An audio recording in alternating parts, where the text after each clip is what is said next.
कई राज्यों में बारिश का कहर। गुजरात, महाराष्ट्र, मध्य प्रदेश में बाढ़ बारिश का तांडव। गुजरात, महाराष्ट्र और कर्नाटक में आज भी भारी बारिश। गुजरात में अब तक 63 लोगों की जान जा चुकी है। मुंबई में कल रात से हो रही है भारी बारिश। महाराष्ट्र के पालघर, नासिक, पुणे, रायगढ़, रत्नागिरी, कोल्हापुर में के लिए रेड अलर्ट जारी किया गया है। इन जिलों की ज्यादातर नदियां उफान पर हैं। वहीं ठाणे, सतारा, सिंधुदुर्ग, औरंगाबाद, जालना, चंद्रपुर और गढ़चिरौली के लिए ऑरेंज अलर्ट जारी किया गया है। महाराष्ट्र के नासिक में 2 दिन से हो रही मूसलाधार बारिश के बाद गोदावरी नदी में उफान की स्थिति नजर आ रही है। गोदावरी के आसपास के कई इलाकों में पानी भर गया है। महाराष्ट्र के पालघर में भी भारी बारिश हो रही है। जवार क्षेत्र में कुछ दिनों से लगातार बारिश हो रही है। 8 गांवों का संपर्क मुख्य सड़कों से टूट गया है। वहीं बारिश के कारण सभी नदियों का जलस्तर बढ़ा हुआ है। पूरे गुजरात में अगले 5 दिनों तक हल्की से मध्यम बारिश की संभावना जताई गई है। दक्षिण गुजरात, सौराष्ट्र और कच्छ के कई इलाकों में हो सकती है भारी बारिश। मौसम विभाग के मुताबिक 15 जुलाई तक बारिश की तेजी में कमी की उम्मीद की जा रही है। गुजरात में भारी बारिश से बाढ़ के हालात बन चुके हैं। अहमदाबाद, सूरत, नवसारी में रिहायशी इलाके बाढ़ में डूबे नजर आ रहे हैं। वहीं अंबिका और पूर्णा नदी का जल स्तर लगातार बढ़ता जा रहा है।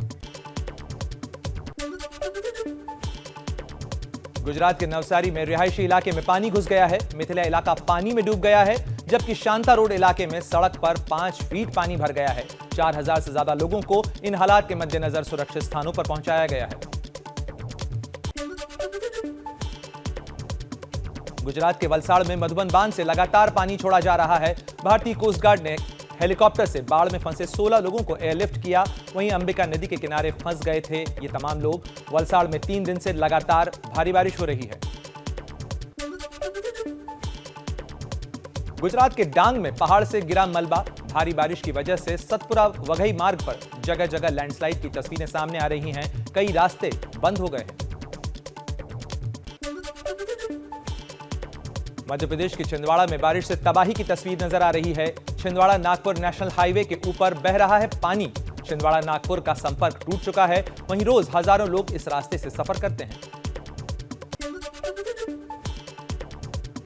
मध्य प्रदेश के रायसेन में तेज बारिश के बाद जगह जगह जलभराव नजर आ रहा है। बारना डैम के 6 गेट खोल दिए गए हैं। वहीं भोपाल जबलपुर को जोड़ने वाला पुल पानी में डूब गया है। 24 घंटे के लिए रायसेन में रेड अलर्ट जारी कर दिया गया है।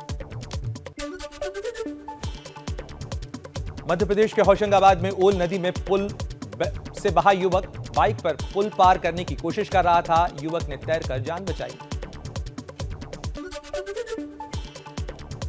हिमाचल प्रदेश के शिमला में शाहपुर इलाके में चंबा नदी में एक युवक ट्रैक्टर ट्रॉली के साथ उफान में फंसा। ग्रामीणों ने युवक को रस्सी के सहारे बचाया।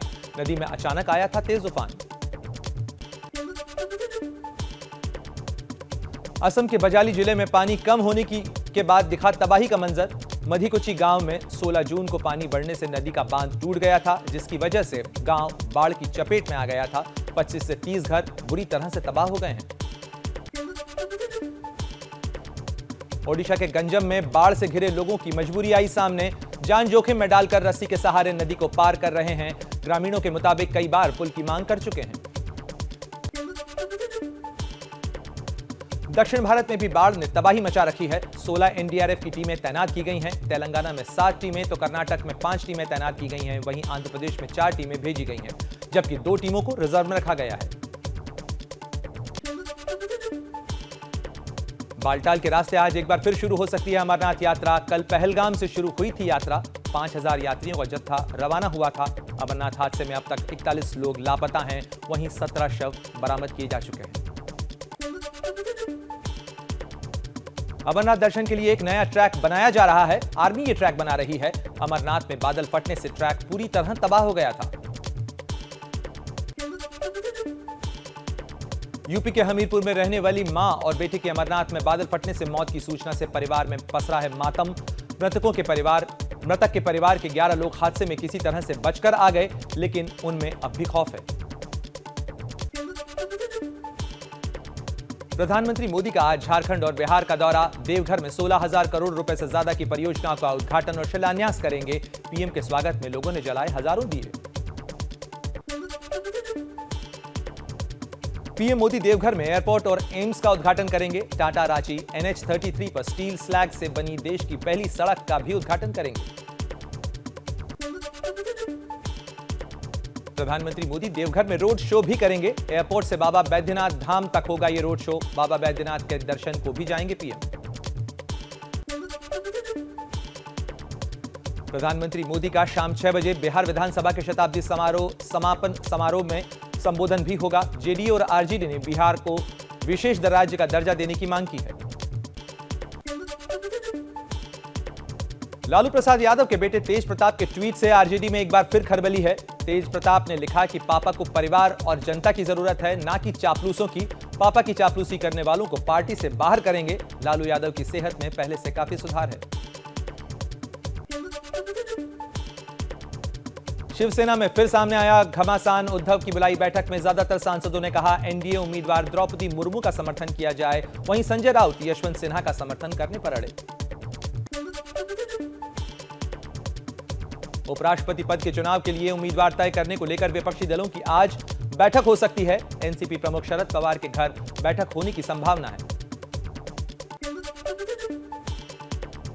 गोवा में सियासी ड्रामा जारी है। कांग्रेस अध्यक्ष अमित पाटकर का दावा 7 विधायक साथ हैं। आज विधायक दल का नया नेता चुना जाएगा। मुकुल वासनिक पणजी में पहुंचे हुए हैं। महाराष्ट्र में स्थानीय निकाय चुनाव के मामले पर आज सुप्रीम कोर्ट में सुनवाई होगी। चुनाव आयोग में ओबीसी आरक्षण की अधिसूचना रद्द की जा चुकी है। राज्य सरकार ने मानसून का हवाला देते हुए चुनाव में असमर्थता जताई। आज खान एवं खनिज पर 6वें राष्ट्रीय सम्मेलन का आयोजन होगा। केंद्रीय गृह मंत्री अमित शाह मुख्य अतिथि होंगे। इस कार्यक्रम में खान मंत्रालय आजादी का अमृत महोत्सव आइकॉनिक सप्ताह समारोह के तहत इसको आयोजित कर रहा है। अब जनसंख्या नियंत्रण के मुद्दे पर भी घमासान। सीएम योगी ने कहा जनसंख्या असंतुलन से हो जाती है अराजकता। ओवैसी का हमला, कहा जनसंख्या नहीं रोजगार की चिंता करे सरकार। ज्ञानवापी श्रृंगार गौरी मामले में राखी सिंह बनाम सरकार वाले केस में आज जिला अदालत में होगी सुनवाई। ये मुकदमा कोर्ट में चलने लायक है या नहीं, इस पर सुनवाई होगी। आज भी मुस्लिम पक्ष की ओर से दलीलें दी जाएंगी। ऑल्ट न्यूज के को-फाउंडर मोहम्मद जुबैर की जमानत याचिका पर पटियाला हाउस कोर्ट में सुनवाई होगी। धार्मिक भावनाएं आहत करने के आरोप में 27 जून को हुई थी जुबैर की गिरफ्तारी। सुप्रीम कोर्ट में आज इस मामले में भी सुनवाई होनी है। सीतापुर में दर्ज केस रद्द करने की मांग की गई है। चीनी नागरिकों को अवैध तरीके से वीजा दिलाने के मामले में कार्ति चिदंबरम की अग्रिम जमानत की अर्जी पर दिल्ली हाईकोर्ट में आज सुनवाई होगी। कोर्ट ने ईडी को स्टेटस रिपोर्ट दायर करने के लिए कहा था। आज औद्योगिक उत्पादन और उपभोक्ता मूल्य सूचकांक आधारित मुद्रास्फीति के आंकड़े जारी किए जाएंगे। वैश्विक स्तर पर महंगाई की वजह से काफी दबाव है। एनटीपीसी अपनी सब्सिडरी कंपनी ग्रीन आर्म में हिस्सेदारी बेच सकती है। कंपनी ने 8 जुलाई को बिजनेस ट्रांसफर एग्रीमेंट के जरिए ऐलान किया है। इसके जरिए कंपनी 5,000 करोड़ रुपए जुटाने की योजना बना रही है। बैंक ऑफ बड़ौदा ने लोन की दरें बढ़ाई। आज से लागू होंगी बढ़ी हुई नई दरें। जिन लोगों ने पहले से लोन लिया है उनकी ईएमआई भी महंगी हो जाएगी। रिजर्व बैंक ऑफ इंडिया का बड़ा फैसला। आज इंटरनेशनल ट्रेड लोन लेन देन के रुपए का भी विकल्प उन्हें हासिल होगा। आरबीआई ने भारतीय रुपए यानी आईएनआर में इनवॉइसिंग, पेमेंट और आयात निर्यात के निपटान के लिए भी सिस्टम बनाने को कहा है। फिर से लौट आया है जोकर वायरस। गूगल ने बैन किए 4 ऐप्स। गूगल प्ले स्टोर पर कई ऐप्स में जोकर मैलवेयर पाया गया। इसको लेकर कहा गया कि इन ऐप्स को 1 लाख से ज्यादा बार इंस्टॉल किया गया है।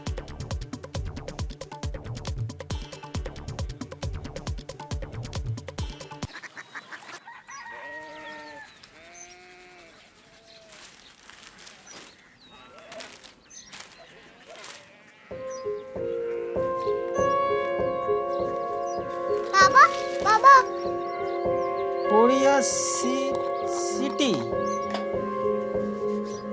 जानी ना।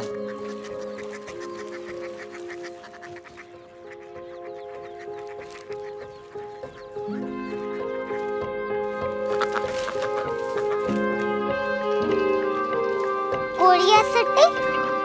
हाँ।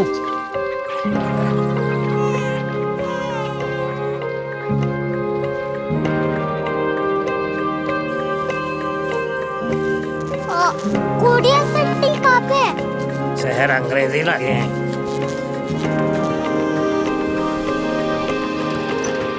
Korea city.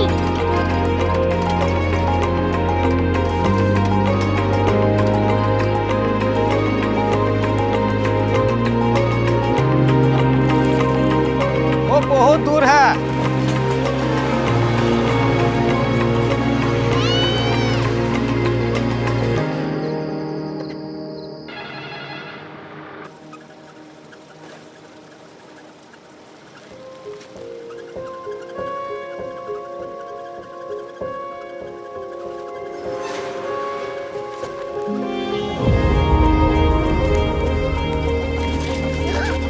Korea city.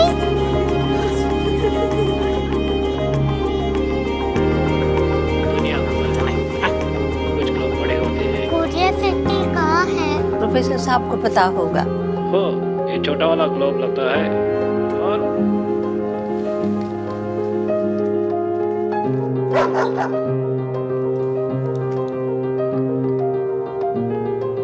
पता नहीं, मेरी बेटी से जाके मिल लो, शायद उसे मालूम हो।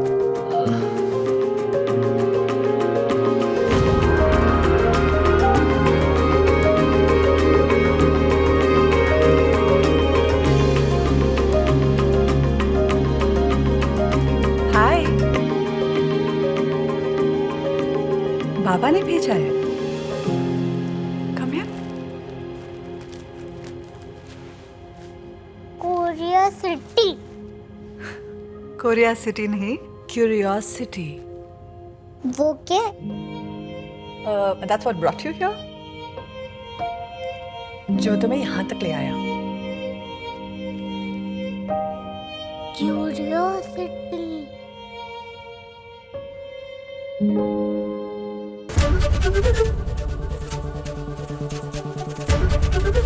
एबीपी न्यूज आपको रखे आगे।